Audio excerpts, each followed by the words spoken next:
আল্লাহ বলেন আমার শরণ থেকে যে মুখ ফিরায় নিল, আমার বন্দিগি, আমার ইবাদত, আমার হুকুম পালন, আমি তার জীবন করে দেব সংকীর্ণ এবং তার হাসরের ময়দানে উঠাবো অন্ধ। এই জীবন সংকীর্ণ করার একাধিক তাফসির, এর মধ্যে একটা তাফসির হলো এইটা যে আল্লাহ জীবন সংকীর্ণ করে দিবে মানে তার কবরের মধ্যে তার কবরটাকে একেবারে সংকীর্ণ করে দিবে। আল্লাহ রসুল বলছে নাফরমানের কবর রাইখা যখন ফেরেশতা চলে যাবে, কবর ডান পাশের মাটি তারে একটা চাপ দিবে বাম দিকে, বাম দিকের মাটি এক ডান দিকে, আল্লাহর কসম ডান পাশের হাড্ডি পাঁজর ভাইঙ্গা ডান দিকে বাম দিকে চলে যাবে, বাম দিকের হাড্ডি পাঁজর ভাইঙ্গা।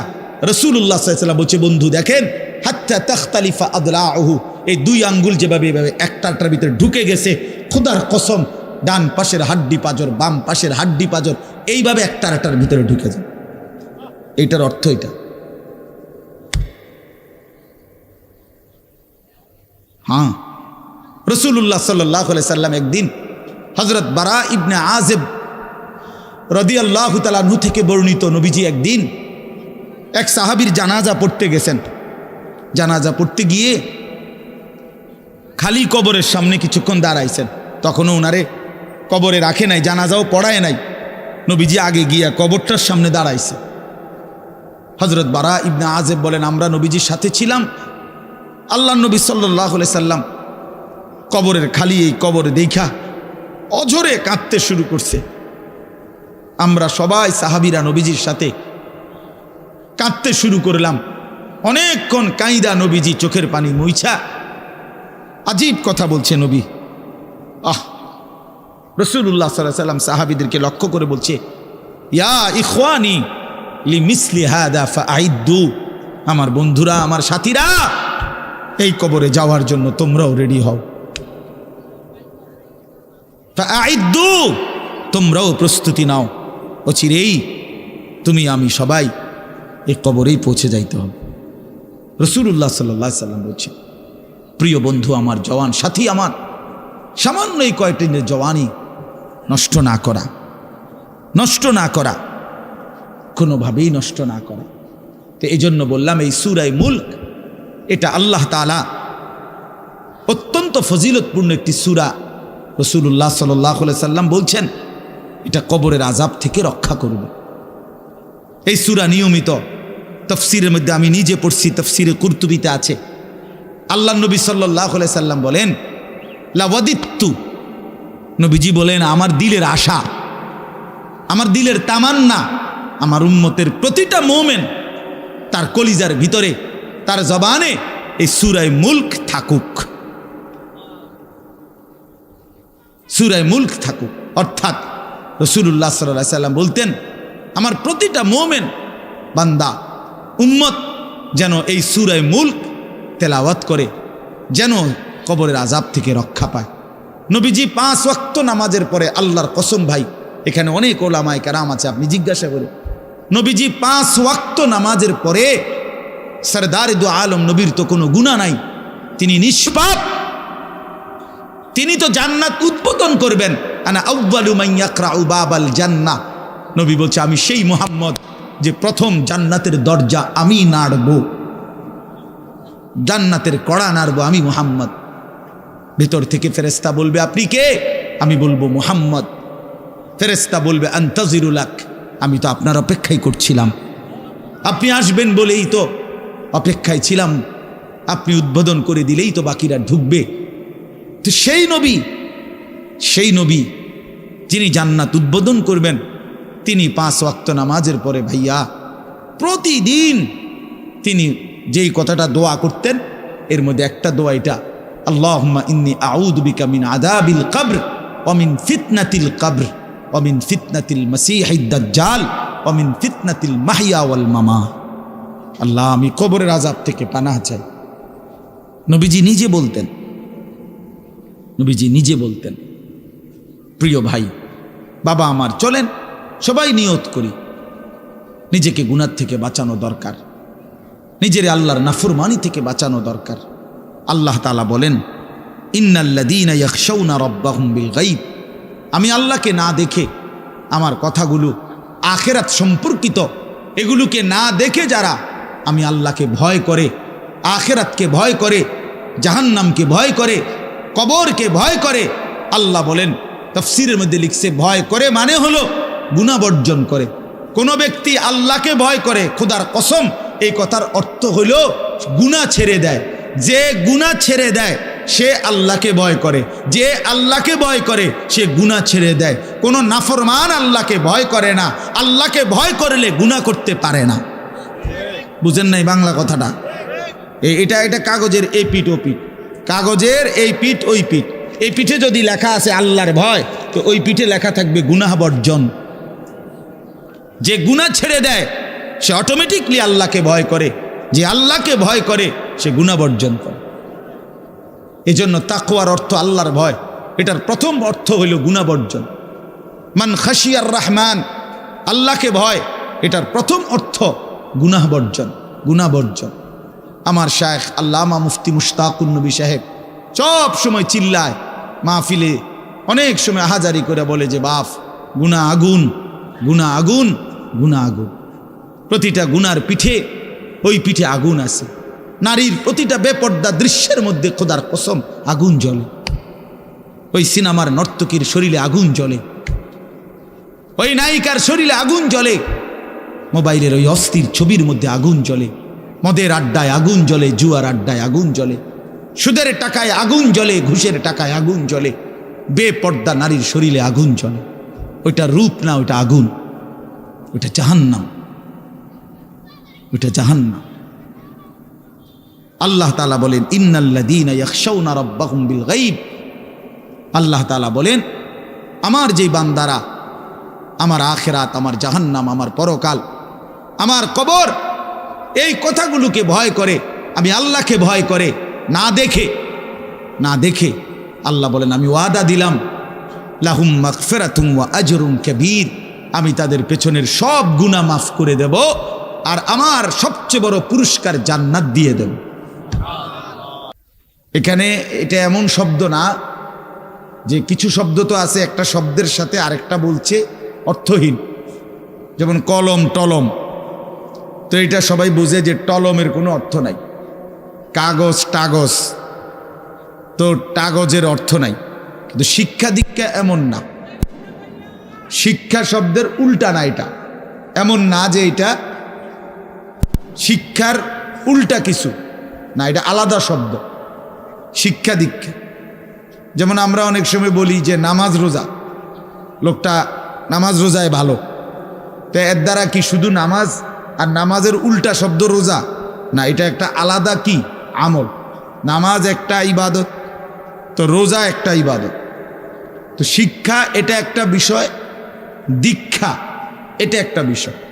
শিক্ষা তো তালিম, দীক্ষা এটা তরবিয়ত, আখলাক।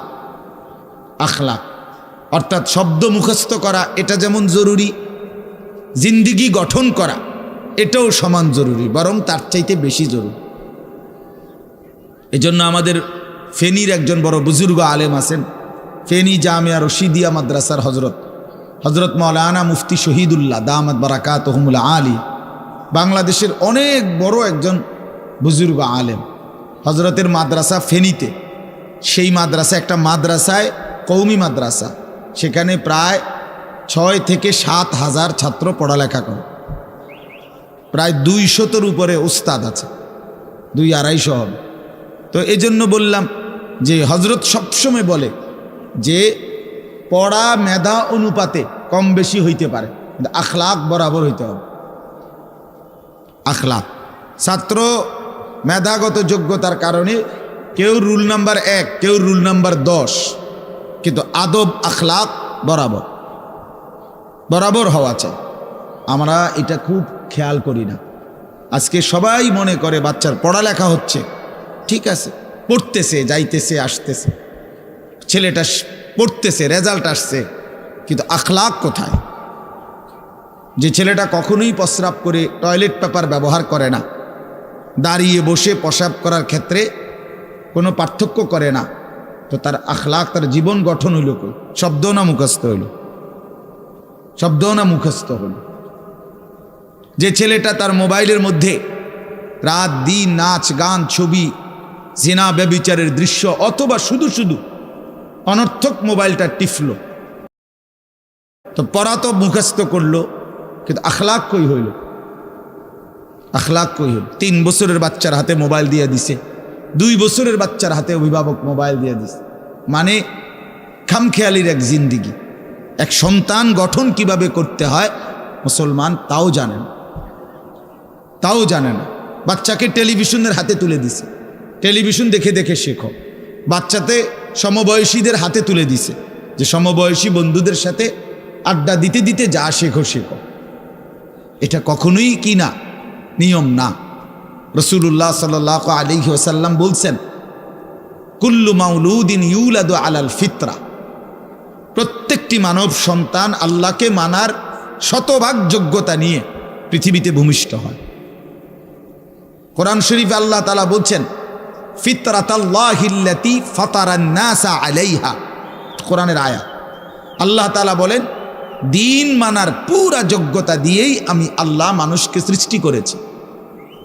আল্লাহ তাআলা এমন একটি হুকুম করে নাই, এমন একটা বিষয় নিষেধ করে নাই যা পালন করার যোগ্যতা কিংবা বর্জন করার যোগ্যতা আল্লাহর বান্দার শরীরের মধ্যে নাই, এমন কোনো বিধান নেই। আমার মধ্যে রুকু করার যোগ্যতাই নাই, অথচ আমারে রুকু করতে বলছে, অথচ আমার কোমর বাঁকা হয় না, বিষয়টা এমন না। আমি সেজদাই দিতে পারি না, আমার হাঁটুও বাঁকা হয় না, কনুইও বাঁকা হয় না, কোমরও বাঁকা হয় না, অথচ আল্লাহ আমারে বললেন সেজদা দিতে। বিষয়টা কি এমন? কথা বুঝছেননি আমার কথাটা? আমারে বানাইলেন তাল গাছ, আমারে বলতেছেন সেজদা দিতে। এইটা বললে না জুলুম হইতো? এটা বললে না জুলুম হইতো? কিন্তু আল্লাহ তাআলা যতগুলো হুকুম করেছেন, যতগুলো নিষেধ করেছেন, প্রতিটা হুকুম পালন করা, প্রতিটা নিষেধ বর্জন করার 100 যোগ্যতা আল্লাহ তাআলা বান্দার শরীরের মধ্যে দিয়েছে।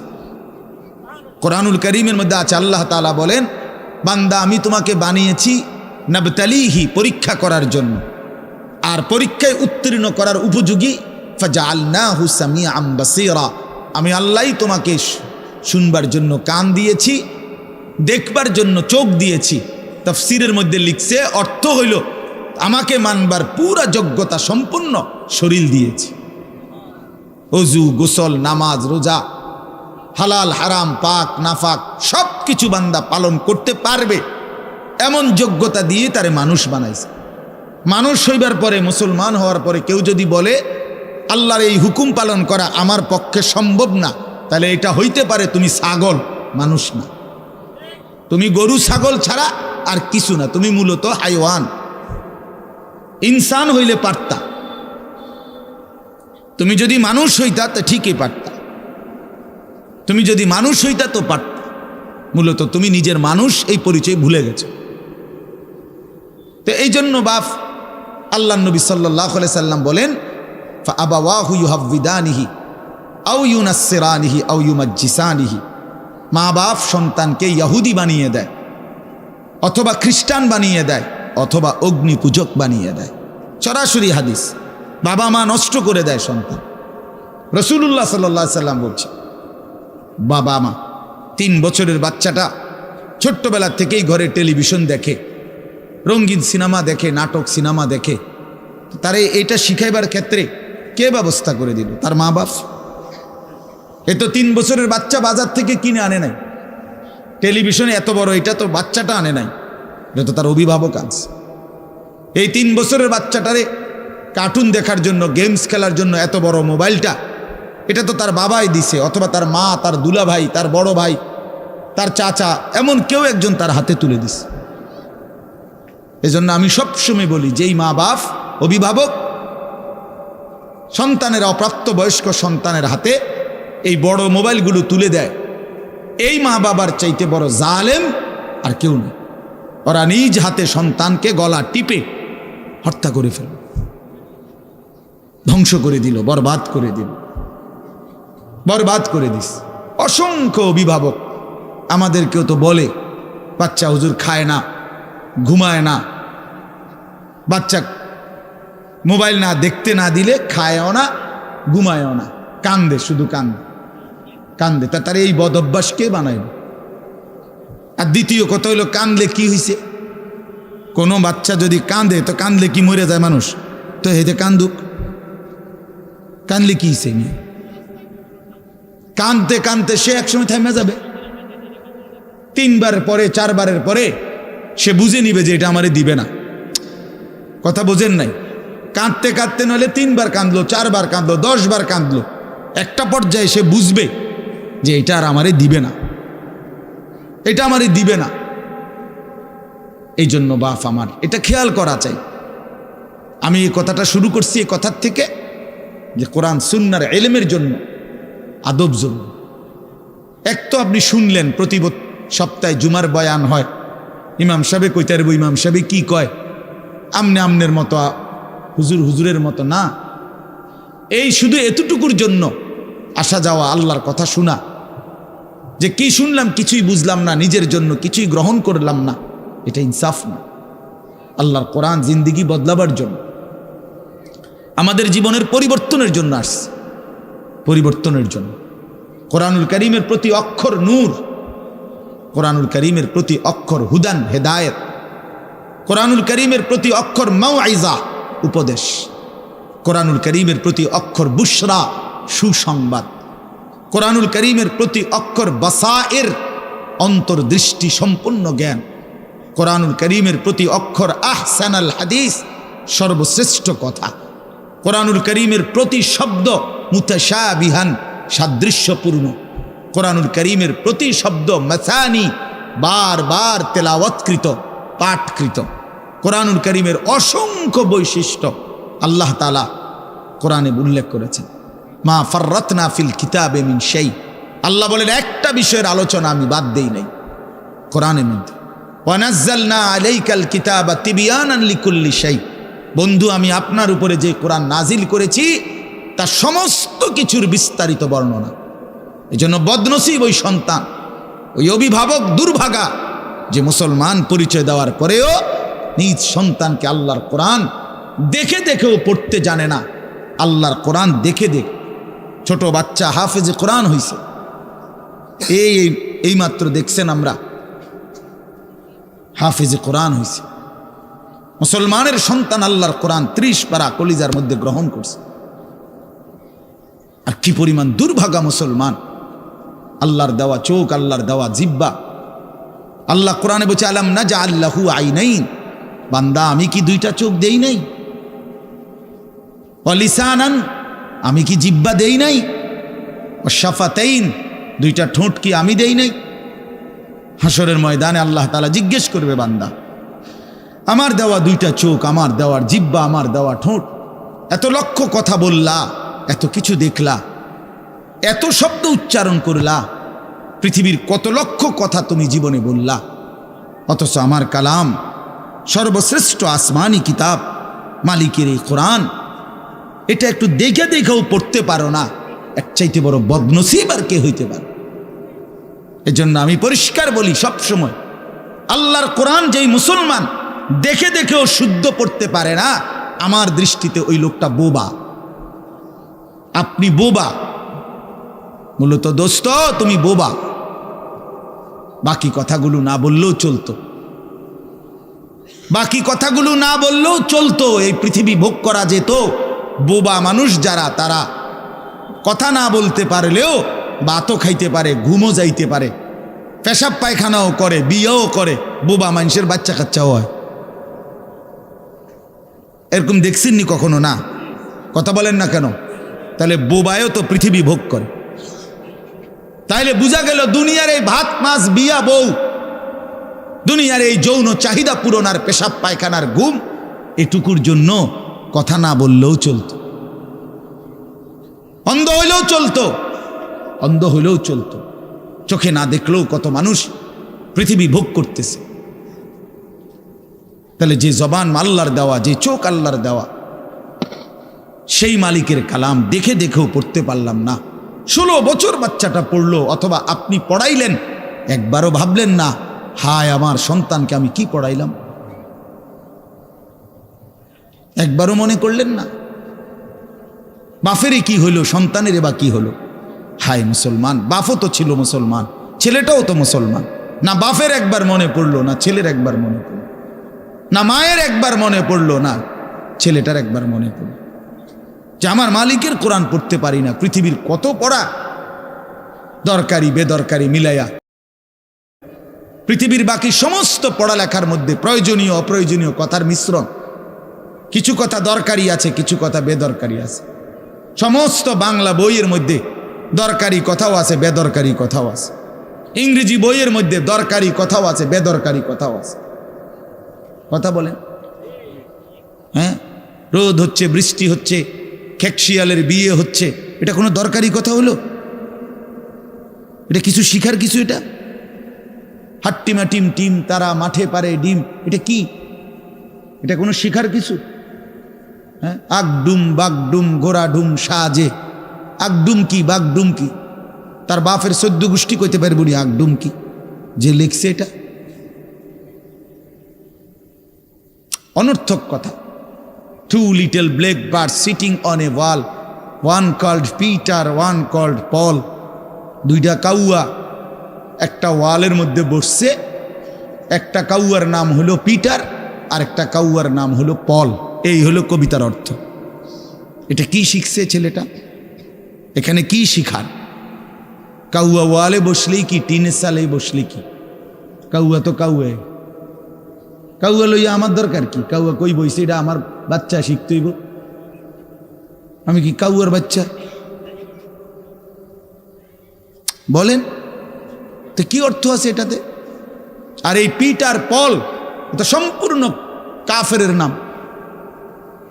পিটার এই শব্দ, পল এটা খ্রিস্টানদের নাম, কোনো মুসলমানের নাম না। এটা মুসলমানের সন্তান এটা শিখবে কেন? উচ্চারণ শিখার জন্য, কিছু শব্দ শিখার জন্য। তো শব্দ শিখার জন্য ইসলামী কোনো শব্দ নাই। আল্লাহ আমাদেরকে বুঝ দান করে। আমি বইয়ে এখানে বই ঠিক করতাম বইছি না, যে বুঝলেন না আমার কথাটা? অর্থ এই উদ্দেশ্যটা, তাহলে আমি এখানে বই ঠিক করতে বসি নাই। অর্থ একটা উদাহরণস্বরূপ বললাম আর কি। আবার দরকারি কথাও আছে। আমাদের দেশে সেই ছেলে কবে হবে, কথায় না বড় হয়ে কাজে বড় হবে। ফাইন কথা। সকালে উঠিয়া আমি মনে মনে বলি, সারাদিন আমি যেন ভালো হয়ে চলি। চমৎকার কথা। বোর হলো দৌড় খোলো কুকুমনি উঠোরে, এগুলোও তো অন্যায়। এসব কবিতাও তো না, আমরা আমলে না ডিমি কইতেছি। এখনকার কি আছে আমি জানি না। এগুলো আমার সময়ে পড়ছি আমরা ছোটবেলায় প্রাইমারিতে। যাই হোক বাপ, অর্থ হইল আল্লাহর কোরআন থেকে সন্তানকে বঞ্চিত করেন না। বঞ্চিত আপনাদের কাছে অনুরোধ। এই যে কয়জন বসছেন, জোয়ান ভাই যারা বসছেন, ভাই আমার স্কুলে পড়েন, কলেজে পড়েন, কোনো অসুবিধা নাই, ঠিক আছে। নতুন করে আবার মাদ্রাসায় ভর্তি হইতে পারবেন না, আমরাও জানি। কিন্তু কোনো একটু সময় বের করে আল্লাহর কোরআন সময় সুযোগ বের করে শেখা সম্ভব। শুক্রবারটা তো অবসর থাকেন, বৃহস্পতিবার বিকাল থেকে তো অবসর থাকেন, শনিবারটা তো অবসর থাকেন। তো একটু আল্লাহর কালাম পড়েন, কোনো একজন আলেমের কাছে, কোনো একজন মসজিদের ইমামের কাছে, কোনো একজন মাদ্রাসার ওস্তাদের কাছে নিজে আলাদা একটু সময় বাইর করেন যে আমার মালিকের কোরআন আমি একটু শুনি, আল্লাহ তাআলার কালাম শুনি। আহা, কোরআনুল কারীমের নূর। এটা যে শুনলো না, সে শুনলোটা কি? সে শিখলো কি, পড়লো কি? মজাই তো পাইলেন। কথা বলার মজাই তো হয় নাই। আমি তো অনেক সময় বলি, আল্লাহর ঘরের কালো গিলাফ আর মদিনার সবুজ গম্বুজ যে দেখে নাই, যেই চোখ, হে দেখলো কি? কালো গিলাফ যে দেখে নাই কাবার, রাসূলুল্লাহর রওজায়ে আতহারের সবুজ গম্বুজের ওই সৌন্দর্য যে দেখে নাই, যেই চোখ, সে জীবনে কি দেখলো? আর আমার একবার মক্কা শরীফ এক লোক ওমরার সময়, বাংলাদেশি এক লোক দৌড়াইয়া আমার আয়সা জড়াইয়া ধরছে, ধরাইয়া কাঁদা দিছে, বলছে হুজুর আমি আপনার এক কথার কারণে হজে আসছি, ওমরায় আসছি। আমি বললাম মানে? এই কথাইটা আমি এটা শুনছি, ও আজ আপনি বলছেন যে এই চোখ কাবার কালো গিলাফ দেখে নাই, রাসূলুল্লাহ সাল্লাল্লাহু আলাইহি সাল্লামের রওজায়ে আতহারের সবুজ গম্বুজ দেখে নাই, সে দেখলো কি? আর এটা আমার দিলে লাগছে যে হ্যাঁ ঠিকই তো, আমি আর কি দেখলাম? তাই তো যেই জবান আল্লাহর নামে নিতে জানে না, মালিকের কোরআনে পড়তে জানে না, তুমি পড়লা কি মিয়া? তুমি কি গোড়ার ঘাস কাটলা মিয়া? বাকি সবগুলো পড়া না হলেও দুনিয়া চলতো মিয়া। মূর্খ বকলম, নাম দস্তখত করতে জানে না, টিপসই দেয় এমন হাজারো মানুষ দুনিয়া ভোগ করতেছে। বাড়ি গাড়ি, নেতাগিরি, মাতবুরি, ক্ষমতা, দালান বিল্ডিং সবটা দুনিয়া ভোগ করছে, অথচ নামটাও সই দিতে জানে না। এমন নাই? বলেন না এমন নাই? তো সে কোন যোগ্যতায় দুনিয়া ভোগ করছে? সে কিভাবে দুনিয়া ভোগ করতেছে? যদি বলেন সে সমাজে তার কোনো মান সম্মানে, আরে না মিয়া, বহুত নেতাদের মাতবর সমাজের, সে তো মূর্খ, টাকার জোরে ক্ষমতা দেখাচ্ছে, এমন মানুষ নাই? তো তাইলে এই জন্য বাপ আবারও অনুরোধ করছি আমি, অর্থ হইল অপমান করা না, জেনারেল শিক্ষা নিষেধ করা না। আমি তো কুমিল্লা ভিক্টোরিয়া কলেজ থেকে মাস্টার্স পাশ করছি, সায়েন্স বিজ্ঞান বিভাগ থেকে দাখিল পাশ করছি। এর মানে এটা বাদ দিতে বলতেছি না, বাদ তো আমি দিছি না, বাদ আপনি দিছেন। কথা বুঝেন নাই? বাদ আপনি দিছেন, আল্লাহর কোরআন বাদ দিছেন, রাসূলুল্লাহ সাল্লাল্লাহু আলাইহি সাল্লামের সুন্নাহ বাদ দিছেন। এতগুলো পড়ছেন, ধন্যবাদ আপনাকে। এটা পড়লেন না কেন?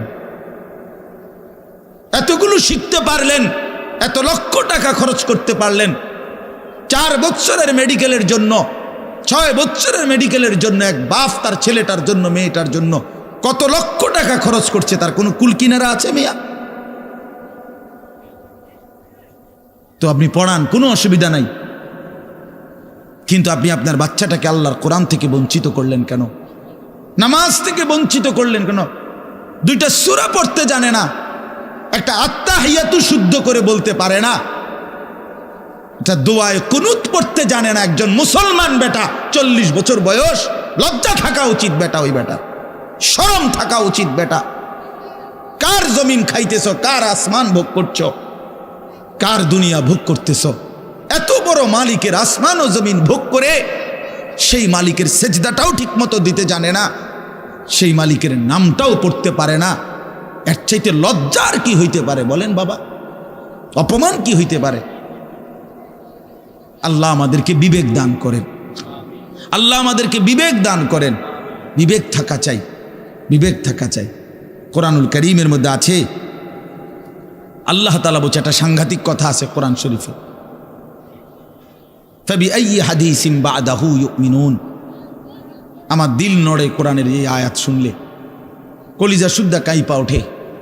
আল্লাহ তাআলা কোরআনে বলছে, এই 29 পারার মধ্যেই আছে, সূরা মুরসালাতের মধ্যে আল্লাহ তাআলা বলে, বান্দা 23 বছরে আমি আমার রাসূলের কাছে এই সর্বশ্রেষ্ঠ কিতাব নাজিল করলাম, আমার সবচেয়ে শ্রেষ্ঠতম কথাগুলো আমি তোমাদের জন্য দিলাম। বান্দা, এর চাইতে আর দামি কোন কথা বললে তোমরা আমার কথা মানতা? বুঝেন নাই? ফাবিআইয়ি হাদিস, ফাবিআইয়ি হাদিস। আল্লাহ বলছে, বান্দা এরপরে আর কি বললে, এর চাইতে দামি কথা আর কোনটা বললে, আর কোন কিতাব নাজিল করিলে, আর কেমনে বললে? ফাবিআইয়ি হাদিসিন বা'দাহু ইউমিনুন। আর কিভাবে বললে বান্দা ঈমান আনতা, বিশ্বাস করতা? আকিমুসসালাহ, আকিমুসসালাহ 80 বারের চাইতে বেশি বলছি আমার কোরআনে, আর কতবার বললে আমারে সেজদা দিতা? ইত্তাকুল্লাহ, ইত্তাকুল্লাহ বারবার বলেছি, আল্লাহকে ভয় করো, আর কতবার বললে বান্দা আমারে ভয় করতা? কতবার বলছি? আল্লাহ বলবেন। রাসূলুল্লাহ সাল্লাল্লাহু আলাইহি সাল্লাম বাপ আমার, বন্ধু আমার, নওজোয়ান সাথী আমার, মনে রাখবেন, বিশ্বাস করেন, রাসূলুল্লাহ সাল্লাল্লাহু আলাইহি সাল্লাম হাসরের ময়দানে অসংখ্য উম্মতকে জিজ্ঞেস করবে। এই আমলনামা যখন দেখবে, প্রত্যেকটা উম্মত তার নিজ নিজ আমলনামা, রাসূলুল্লাহ সাল্লাল্লাহু আলাইহি সাল্লাম দেখবেন। এই আমলনামা দেখে নবী জিজ্ঞেস করবে, উম্মত 23টা বছর একটানা আমি কেঁদেছি, উম্মত 23 বছর তোদের জন্য আমি কেঁদেছিলাম। এমনও রাত গেছে, সারা রাত উম্মতের জন্য আমি কেঁদেছি, সারা রাত দোয়া করছি উম্মতের জন্য। তায়েফের পাথরের আঘাতে পিঠ চালনির মতো ছিদ্র বানায় ফেলছি। পেটের কষ্টে, ক্ষুধার কষ্টে 14 দিনের চাইতে বেশি পেটে 2টা পাথর বাইদা ক্ষুধার কষ্ট হজম করছি। উহুদের দান দান শহীদ করা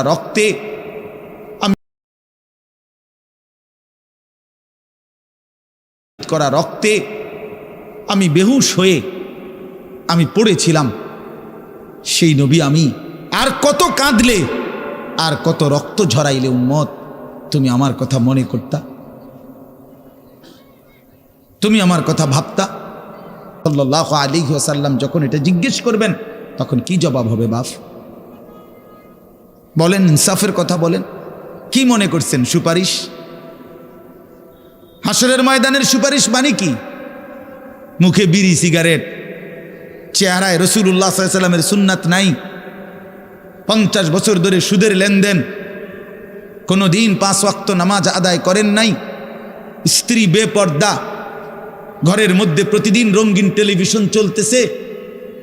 এই অবস্থায় কবরে যাইবেন, আর হাসরের ময়দানে দাঁড়াইলেই নবীজি সুপারিশ করে আপনারে বেহেশত দিয়া দিবেন। বিষয়টা মামুর বাড়ি না, বিষয়টা মামুর বাড়ি মনে করছেন আপনি।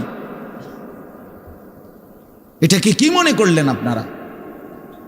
রাসূলুল্লাহ সাল্লাল্লাহু আলাইহি সাল্লাম সুপারিশ করবেন, এর কোনো নিয়ম কানুন নাই, কোনো বিধি নিষেধ নাই, আইন কানুন নাই।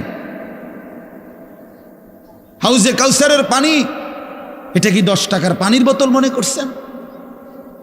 রাসূলুল্লাহ সাল্লাল্লাহু আলাইহি সাল্লাম বলছেন, 1 ঢোক পানি পান করলে আর কোনো দিন বান্দা তৃষ্ণার্ত হবে না।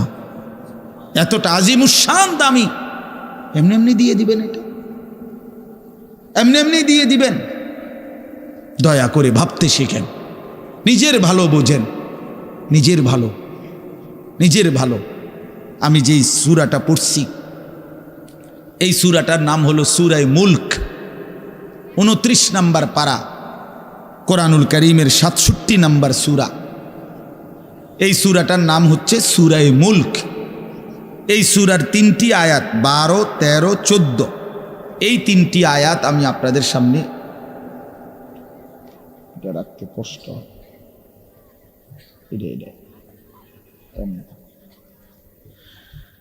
এই 3টি আয়াত আমি তেলাওয়াত করছি। এই আর অল্প একটু সময়ের মধ্যে আমি আপনাদের সামনে এই 3টা আয়াতকে সামনে রেখে কয়েকটা আর কথা বলতে চাই। প্রথম কথা, আপনারা রাগ হইয়েন না আমার, আমি আপনাদেরই অঞ্চলের মানুষ, এখন আপনারাও আমার, আমিও আপনাদের। আল্লাহর কোরআন শিখেন। আমার কথা হলে আমি বলি না যে সবার সব জেনারেল পড়া বন্ধ করে দেন, অর্থ হলে আপনি একটু সময় বাইর করেন। কথা, যারা চাকরি করেন, ব্যবসা করেন, বুড়া মানুষেরও অনেক বয়স্ক লোক কইলে হুজুর না আর কইয়া লাভ নাই, এই বয়সও না নাই, বিড়ি খাই না বয়স আছে। হ্যাঁ মাশাআল্লাহ, বিড়ি খাইতে কইলে চা দোয়ানে গপ মারুন না, বয়স ঠিকই রয়েছে অন। হ্যাঁ, এখনো টেলিভিশন 3 ঘন্টা চাইতে কইলে মাশাআল্লাহ কাকুর শরীরে বল আছে। মানুষের বেডির নাচ দেখবো, এতে কোনো লজ্জা শরম নাই। দুনিয়া ভোগ করতে বললে, ভাত খাইছে মাত্র, এখন যদি বলেন আবার আপেল খাইবেন নি, হদ পেঁয়াজু খাইবেন নি, চা দোকানে গেছে আর আবার খাবে। দুনিয়া পুরাটা ভোগ করবে। 90 বছরও দুনিয়া ফুরায় না, 90 বছরও আখেরাত মনে পড়ে না। আফসোসের ব্যাপার মিয়া। আল্লাহ বলছে কোরআনে, আলাম ইয়ানি লিল্লাযীনা আমানু আন তাখশা কুলুবুহুম লিযিকরিল্লাহ। এই আমার ইমানদার বান্দা, আমায় আল্লাহর ভয়ে, আমার স্মরণের জন্য, আমার বন্দিগির জন্য তোমার দিলটা নরম হওয়ার সময় আজও কি হয়নি বান্দা? 365 দিনে, খোদার একটা বছরে যে কোনো দিন ফজরের নামাজ পড়লা না যুবক, তোমারে যেন আল্লাহ ডেকে বলে, হায় বান্দা, তাহলে কি আর কোনো দিন নামাজ পড়বা না? 30 বছর ধরে যে কোনো দিন সুদের লেনদেন ছাড়লেন না, হারাম রোজগার করেই গেলেন, আল্লাহ তাআলা যেন ডেকে বলে, বান্দা, তাহলে এই নাফরমানি কি আর কোনো দিন ছাড়বা না বান্দা? সিদ্ধান্ত নিয়ে ফেলছো, তাইলে আজীবন সুদের উপরেই থাকবা, আজীবন মিথ্যার উপরেই থাকবা। তাহলে কি বান্দাই ফয়সালায় নিয়ে ফেলছো, আজীবন কাস্টমার ঠকাইয়েই যাইবা, ওজনে কমই দিয়ে যাবা। তাহলে কি এই ফয়সালা নিয়ে নিছো তোমার বিবি আজীবন বেপরদাই থাকবে? তোমার ঘরে অহরহ প্রতিনিয়ত রঙিন টেলিভিশন চলবে নিয়মিত, এই ফয়সালা তোমার?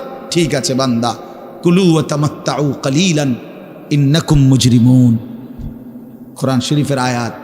আল্লাহ বলছে নাফরমান বান্দা, খাও, দুনিয়া ভোগ করো কিছুক্ষণের জন্য, শুধু মনে রেখো ইন্নাকুম মুজরিমুন, তুমি কিন্তু পাপী। এই কথাটা শুধু মনে রাখো, বাকিটা পরে হইব, ভাত খাও। হ্যাঁ হ্যাঁ, কোরআন শরীফের আয়াত এটা। কুলু ওয়া তামাত্তাউ কালিলান ইন্নাকুম মুজরিমুন।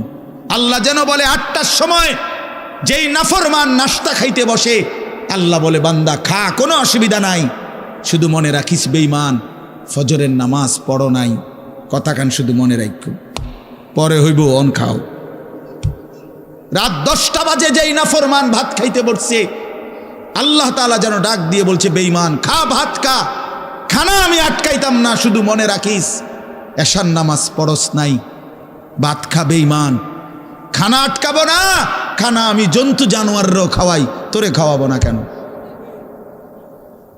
খানা আমি কুকুর বিড়ালরেও খাওয়াই, খানা আমি গরু ছাগলরেও খাওয়াই, তোরে দেব না কেন বান্দা? খা, শুধু মনে রাখবি ইন্না আ'তাদনা লিল কাফিরিনা সালাসিলা ওয়া আগলালাম ওয়া সাইরা।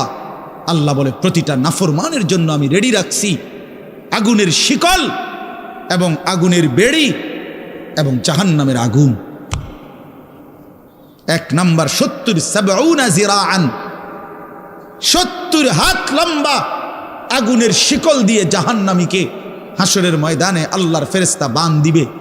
1 2 নাম্বার 2টা হাত। দোস্ত দেখেন শুধু আমার দিকে, সূরা ইয়াসিনে আছে ইন্না জাআলনা ফি আ'নাকিহিম আগলালান ফাহিয়া ইলাল আদকানি ফাহুম মুকমাউন।